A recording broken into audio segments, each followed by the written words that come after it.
Hi, my name is Kate.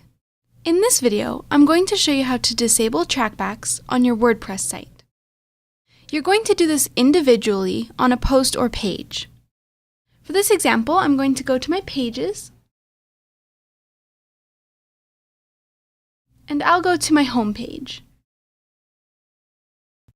Alright, now that you're on your post or page, go to the top and click Screen Options.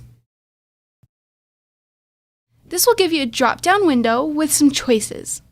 We're going to click on Discussion, and then you can scroll down the page and there's been a new module added.